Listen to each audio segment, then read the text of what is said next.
ത്രിയേക ദൈവത്തിന് സ്തുതി. ഇന്നലെ രൂപാന്തരം നൽകുന്ന ക്രിസ്തുവിനെ കുറിച്ചാണ് നാം ചിന്തിച്ചത്. ഇന്ന് ശുഭ്കോനോ, അനുരഞ്ജനത്തിന്റെ ശുശ്രൂഷയാണത്. യേശു കർത്താവിന്റെ ഗിരിപ്രഭാഷണത്തിൽ നിന്നുമുള്ളതാണ് ധ്യാനഭാഗം. വിശുദ്ധ മത്തായി എഴുതിയ സുവിശേഷം 5-ാം അധ്യായം 21 മുതൽ 26 വരെയുള്ള വാക്യങ്ങൾ. ക്ഷമിക്കാനായി ക്ഷമിക്കപ്പെട്ടവർ എന്നതാണ് ധ്യാന വിഷയം. ന്യായപ്രമാണത്തെയോ പ്രവാചകന്മാരെയോ നീക്കുവാനല്ല, നിവർത്തിപ്പാനാണ് താൻ വന്നത് എന്ന് പറഞ്ഞ യേശു കർത്താവ് ന്യായപ്രമാണത്തിന് പുതിയ മാനങ്ങൾ നൽകുകയാണിവിടെ.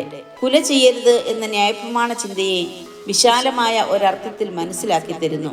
ഒരുവന്റെ ജീവൻ എടുക്കുന്നത് മാത്രമല്ല, നമ്മുടെ കോപവും അവരന്റെ ഹൃദയത്തെ കീറിമുറിക്കുന്ന ചില വാക്കുകളുമൊക്കെ കൊലപാതകത്തിന് തുല്യമാണെന്നും അതിനൊരു ന്യായവിധി ഉണ്ടെന്നും ഇവിടെ ഓർമ്മിപ്പിക്കുന്നു.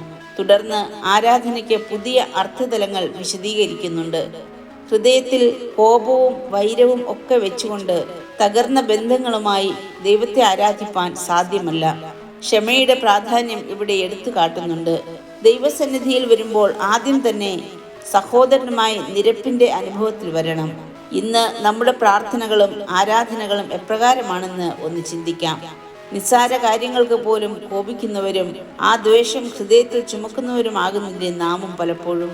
തെറ്റുകളും കുറവുകളുമെല്ലാം അവരൻ്റെ മേൽ ചാരി അവൻ അല്ലെങ്കിൽ അവൾ വന്ന് ക്ഷമ ചോദിക്കട്ടെ, എന്നിട്ട് തീരുമാനിക്കാം എന്ന് കരുതാറില്ലേ? എന്നാൽ കർത്താവ് പറയുന്നത്, നിനക്ക് മറ്റൊരാളോട് പിണക്കമുണ്ടോ എന്നല്ല, സഹോദരന്, അത് അയൽക്കാരനോ സ്നേഹിതനോ ഓഫീസിലുള്ളവരോ പരിചയമുള്ളവരോ ഇല്ലാത്തവരോ ആരുമാകാം. അവർക്ക് നിന്റെ നേരെ എന്തെങ്കിലും ഉണ്ട് എന്ന് ഓർമ്മ വന്നാൽ അവനല്ല നീ വേണം അനുരഞ്ജനത്തിനുള്ള അല്ലെങ്കിൽ നിരപ്പിന്റെ അനുഭവത്തിലേക്കുള്ള ആദ്യ ചുവട് വയ്ക്കുവാൻ എന്നാണ്.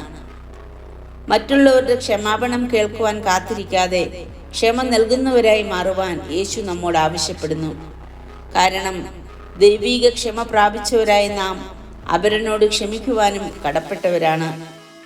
മനഃപൂർവ്വമായി ക്ഷമിച്ചെങ്കിൽ മാത്രമേ നമ്മുടെ യാഗങ്ങൾ, ആരാധനകൾ ദൈവം മുമ്പാകെ സ്വീകാര്യമാവുകയുള്ളൂ എന്നത് നാം മറന്നു പോകരുത്. മത്തായി എഴുതിയ സുവിശേഷം 18-ാം അധ്യായത്തിൽ കരുണയില്ലാത്ത ദാസന്റെ ഉപമ കർത്താവ് ഓർമ്മിപ്പിക്കുന്നുണ്ട്. തൻ്റെ വലിയ കടം ഇളച്ചു കിട്ടിയവൻ തനിക്ക് ചെറിയ തുകയ്ക്ക് കടംപെട്ടവനെ ഉപദ്രവിച്ചത് അറിഞ്ഞ യജമാനൻ തൻ്റെ കടമെല്ലാം തന്നു തീർക്കുവോളം ആ ദുഷ്ടദാസനെ ദണ്ഡനത്തിന് ഏൽപ്പിച്ചു കൊടുത്തു എന്നിവിടെ വായിക്കുന്നു. ഞങ്ങളുടെ കടക്കാരോട് ഞങ്ങൾ ക്ഷമിക്കുന്നത് പോലെ ഞങ്ങളുടെ കടങ്ങളും പാപങ്ങളും ഞങ്ങളോടും ക്ഷമിക്കണമേ എന്ന് കർത്തൃപ്രാർത്ഥന ചൊല്ലുമ്പോൾ ഹൃദയത്തിൽ കുറ്റബോധം തോന്നാറുണ്ടോ എന്ന് സ്വയം പരിശോധിക്കാം. നാം പാപികളായിരിക്കുമ്പോൾ തന്നെ നമുക്ക് വേണ്ടി ജീവൻ അർപ്പിച്ചു തന്ന ക്രിസ്തുവാണ് നമ്മുടെ മാതൃക.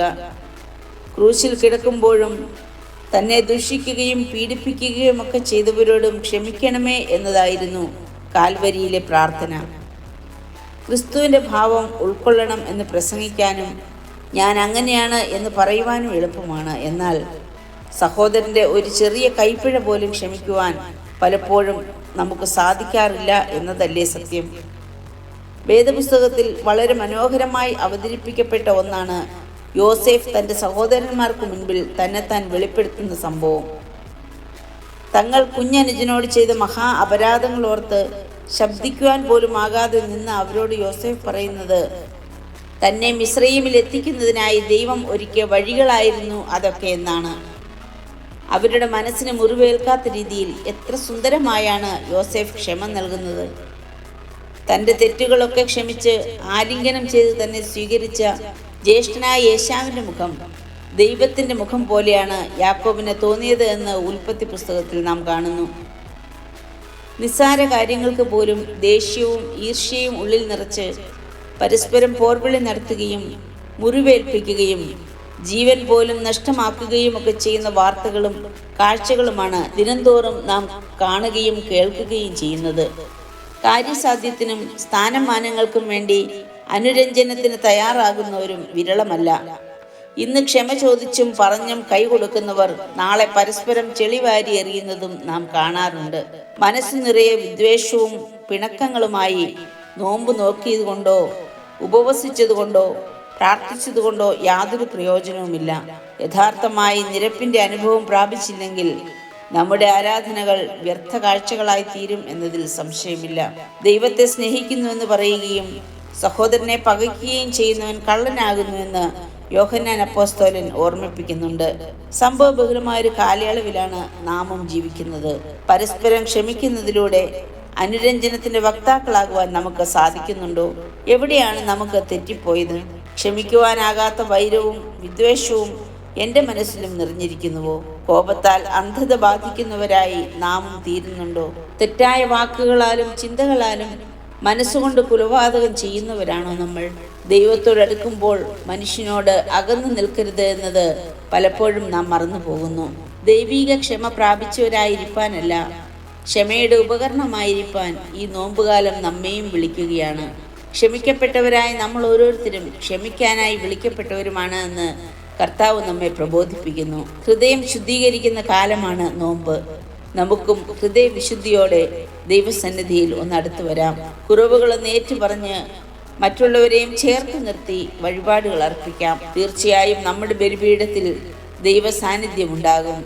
നമ്മുടെ വഴിപാടിൽ അവൻ പ്രസാദിക്കും. ആരാധനകളെ സൗരഭ്യവാസനയുള്ള യാഗമായി അവൻ സ്വീകരിക്കും എന്നതിൽ സംശയമില്ല. കർത്താവ് വീണ്ടും ഓർമ്മിപ്പിക്കുന്നു, നിങ്ങൾ മനുഷ്യരോട് അവരുടെ പിഴകളെ ക്ഷമിച്ചാൽ സ്വർഗസ്ഥനായ നിങ്ങളുടെ പിതാവ് നിങ്ങളോടും ക്ഷമിക്കും. നിങ്ങൾ മനുഷ്യരോട് പിഴകളെ ക്ഷമിക്കാഞ്ഞാലോ നിങ്ങളുടെ പിതാവ് നിങ്ങളുടെ പിഴകളെയും ക്ഷമിക്കയില്ല. പ്രാർത്ഥിക്കാം. ക്ഷമാശീലനായ കർത്താവേ, നീ ഞങ്ങളുടെ കുറവുകളെ ക്ഷമിച്ചതുപോലെ അവരുടെ കുറവുകളെ ക്ഷമിക്കുവാനുള്ള മനസ്സൊരുക്കത്തെ അടിയങ്ങൾക്കും നൽകണമേ. ആമേൻ.